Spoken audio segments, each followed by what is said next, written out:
नमस्कार। विद्या भारती के इस ऑनलाइन चैनल पर आप सभी का स्वागत है। अपन ने अंतिम लास्ट वीडियो में चर्चा की थी कि अर्थशास्त्र क्या है, उसकी कुछ परिभाषाओं के बारे में। तो आज अपन थोड़ा सा विस्तृत रूप में चर्चा करेंगे कि किसी भी अर्थशास्त्र का, किसी भी अर्थव्यवस्था का आधार होती है मुद्रा। तो आज अपन मुद्रा के बारे में सामान्य चर्चा करेंगे कि मुद्रा क्या है, क्यों आवश्यकता पड़ी मुद्रा की, इसका उपयोग क्या है। तो देखो, मानव जीवन में, विज्ञान में जो पहिए का महत्व है वही अर्थव्यवस्था में मुद्रा का महत्व होता है। जिस प्रकार पहिए का आविष्कार हुआ तो मानव उत्तरोत्तर प्रगति करता गया। पहिए के आविष्कार के साथ ही उसके दिमाग में नए नए विचार आते गए। आग का आविष्कार हुआ, पहिए का आविष्कार हुआ, उसके बाद गाड़ियों का आविष्कार हुआ, नई नई टेक्नोलॉजी का आविष्कार होता गया। ठीक ऐसे ही अर्थव्यवस्था में भी ये जो मुद्रा है, इसके उद्भव के बाद अर्थशास्त्र का और अर्थव्यवस्थाओं का आविष्कार होना, या फिर अपन कह सकते हैं कि विकास होना प्रारंभ हुआ। तो बात करते हैं कि यह मुद्रा क्या है और इस मुद्रा की उत्पत्ति कैसे हुई। यानी कि मनी प्राचीन समय में एक वस्तु विनिमय प्रणाली प्रचलित थी। वस्तु विनिमय प्रणाली,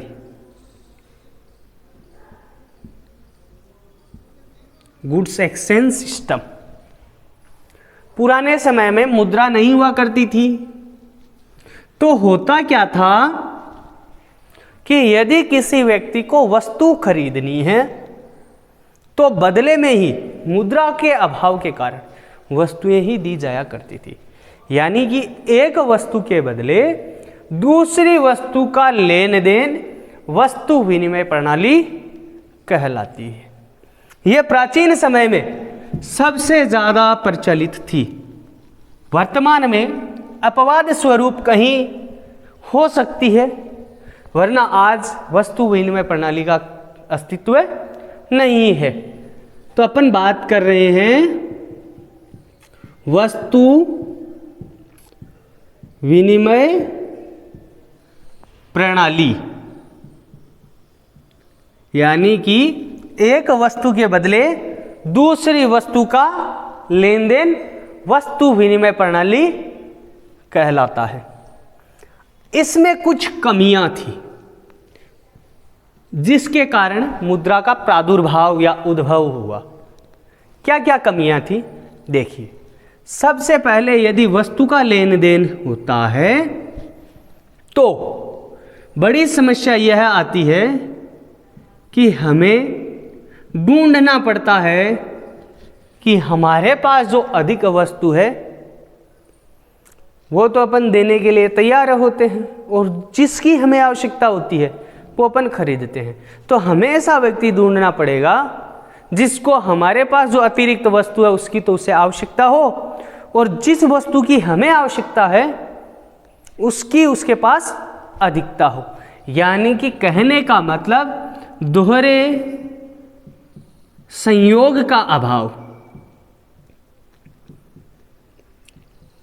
या अपन कह सकते हैं कठिनाई होती है, दोहरे संयोग की कठिनाई।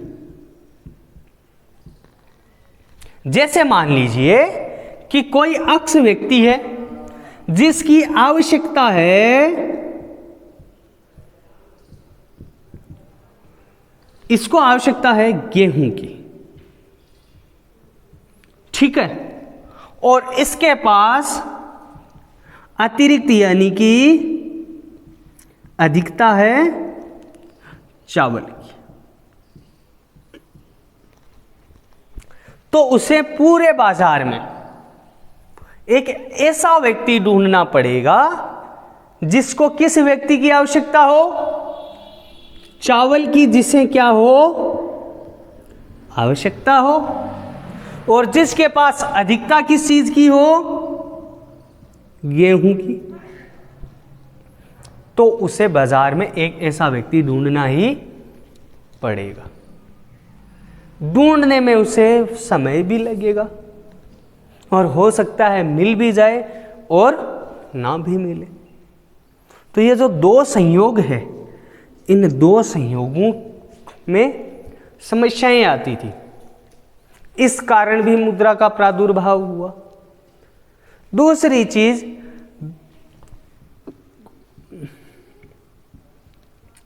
मूल्य मापन में कठिनाई। मूल्य मापन में कठिनाई।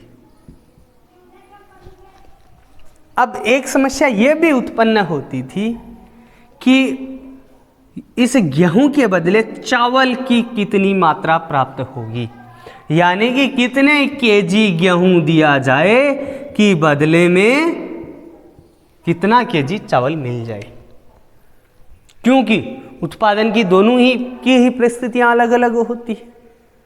चावल की उत्पादन प्रक्रिया अलग है और गेहूं की उत्पादन प्रक्रिया अलग है। यदि आज के समय में विचार करें तो ये महंगा है और ये सस्ता है, पर कितना, मुद्रा के बिना ये बताना तो संभव है नहीं कि कितना महंगा है। इसलिए इन दोनों वस्तुओं के मूल्य मापन में उस समय समस्याएं उत्पन्न होती थी।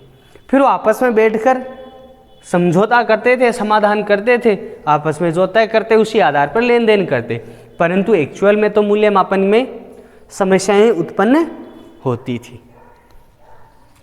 तीसरी बात है उधार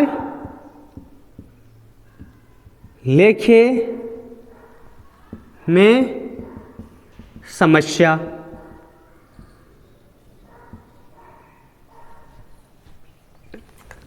अब यदि अपन अकाउंट के स्टूडेंट के अकॉर्डिंग सोचें तो यदि अपन खाते बनाते हैं तो एक ट्रेडिंग अकाउंट बनाते हैं, उसके बाद P&L बनाते हैं और उसके बाद बैलेंस शीट बनाते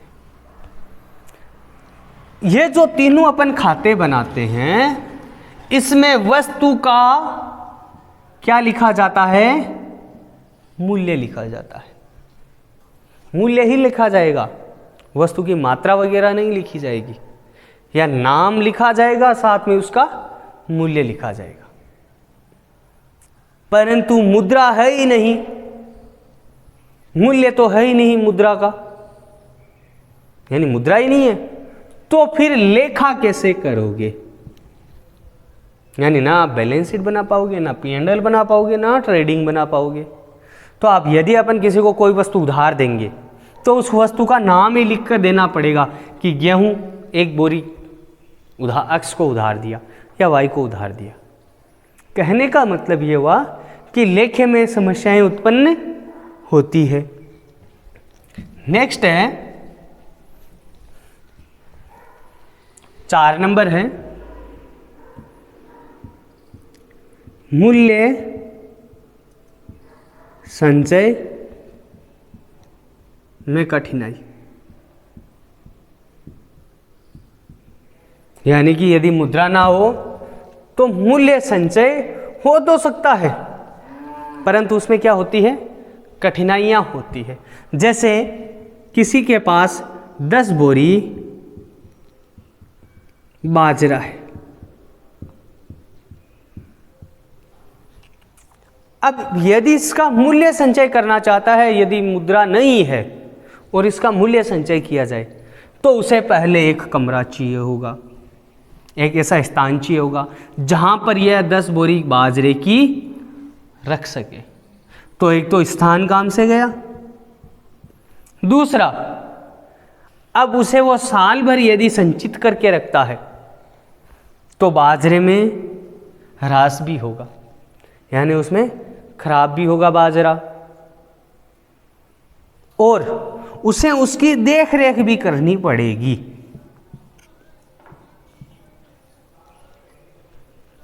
तो मूल्य यदि किसी चीज का संचय करना चाहते हैं तो मुद्रा की वस्तु का यदि मूल्य संचय करेंगे तो उसमें भी मुद्रा के बिना कठिनाइयाँ होती है। यदि मुद्रा होती तो क्या होता, 10 बोरी की बाजरे की बेच देते और जब आवश्यकता होती तब वापस 10 बोरी बाजरा उसे खरीद लेते और इतने रुपए मिलता कि वो पॉकेट में लेकर भी घूम सकता था, परंतु 10 बोरी बाजरे को वो पॉकेट में लेकर नहीं घूम सकता। तो मुद्रा की यह भी एक समस्या थी।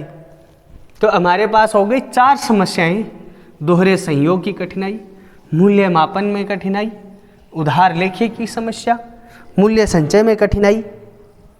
5वीं है वस्तु विभाज्यता की कठिनाई।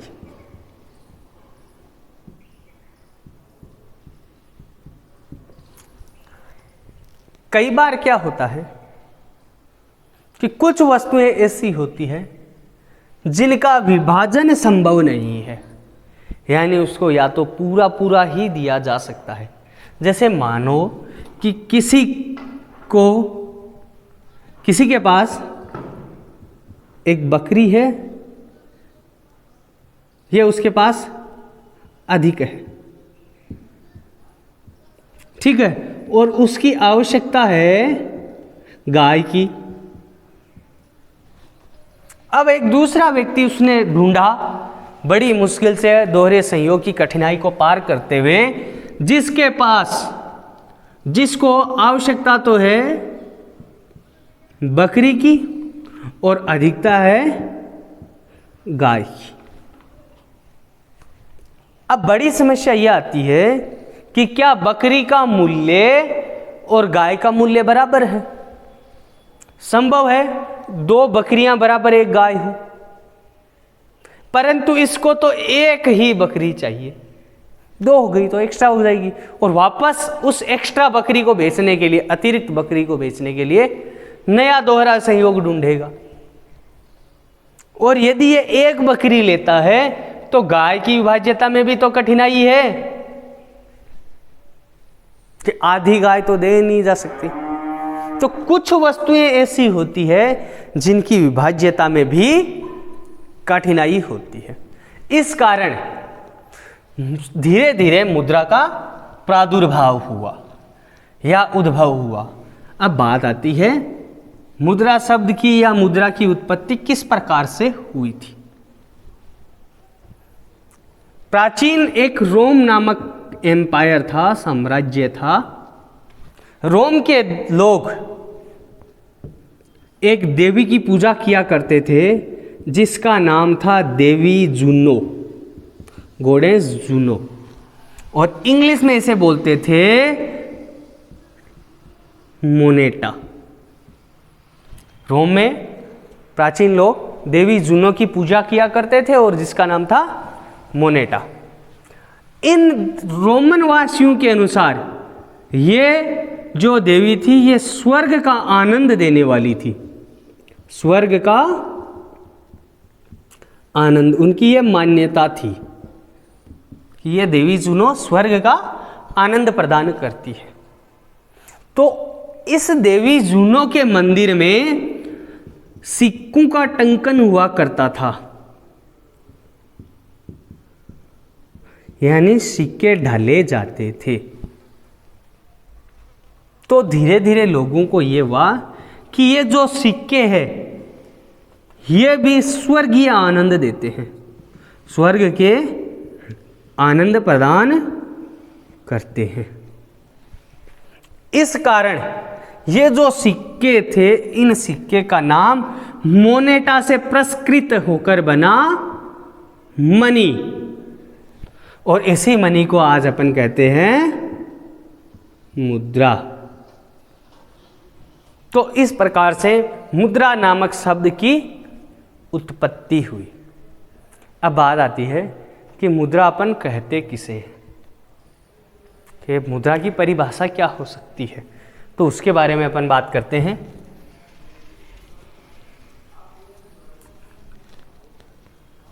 हम बात करते हैं थोड़ा सा विमुद्रीकरण के बारे में। विमुद्रीकरण के दिन क्या हुआ था कि देश के माननीय प्रधानमंत्री जी रात को 8 बजे टीवी पर प्रकट होते हैं अचानक न्यूज़ पर, और वो बोलते हैं कि आज से हमारे जो वर्तमान प्रचलन में 1000 और 500 के नोट हैं वो प्रचलन से बाहर किए जाते हैं और उनके स्थान पर 2000 रुपये का एक नया नोट जारी किया जाता है।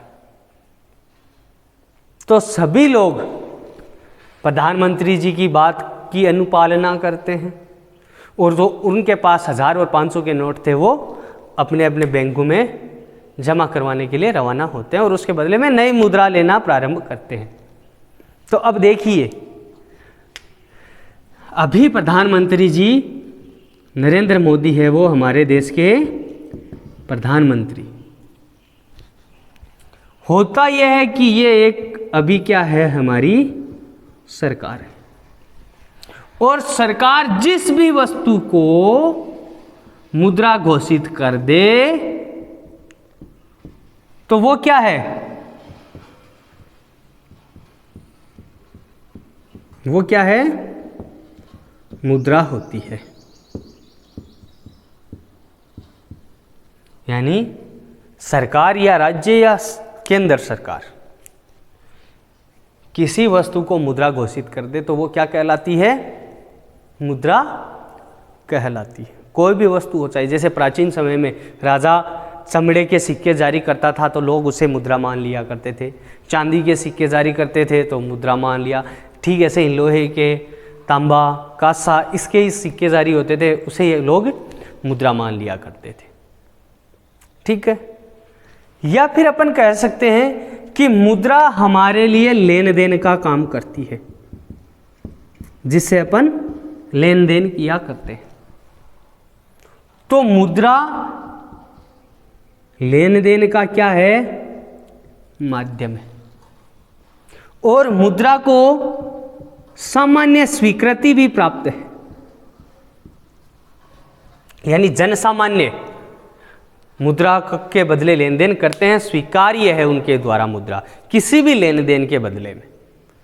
तो अपन यह भी कह सकते हैं कि वह सामग्री जिसे सामान्य स्वीकृति प्राप्त हो, या फिर वह सामग्री जो लेन देन का माध्यम है, मुद्रा कहलाती है। तो यह है कुछ मुद्रा की परिभाषाएं। वह वस्तु जिसे सरकार मुद्रा घोषित कर दे, मुद्रा कहलाती है। या वह वस्तु या सामग्री जो लेन देन का माध्यम होती है, मुद्रा कहलाती है। या जिसे सामान्य स्वीकृति प्राप्त हो, मुद्रा कहलाती है। या फिर अपन यह भी कह सकते हैं कि मूल्य संचय का काम करती हो, वह वस्तु जो मूल्य संचय का काम करती हो, मुद्रा कहलाती है। जैसे अपन ने वस्तु विनिमय में 5वां जो पढ़ा था ना, मूल्य संचय का माध्यम, सॉरी 4था पढ़ा था शायद, तो वो मूल्य संचय का काम करे, वो क्या है, मुद्रा कहलाती है। तो हमारा आज का टॉपिक था कि वस्तु विनिमय प्रणाली क्या है, इसके दोष क्या क्या है। कुछ कमियां थी, वो दोष थे जिन दोष के कारण मुद्रा का प्रादुर्भाव हुआ, और मुद्रा का प्रादुर्भाव किस प्रकार से हुआ, और फिर मुद्रा की क्या परिभाषा है। धन्यवाद। मिलते हैं अपन अगले वीडियो में।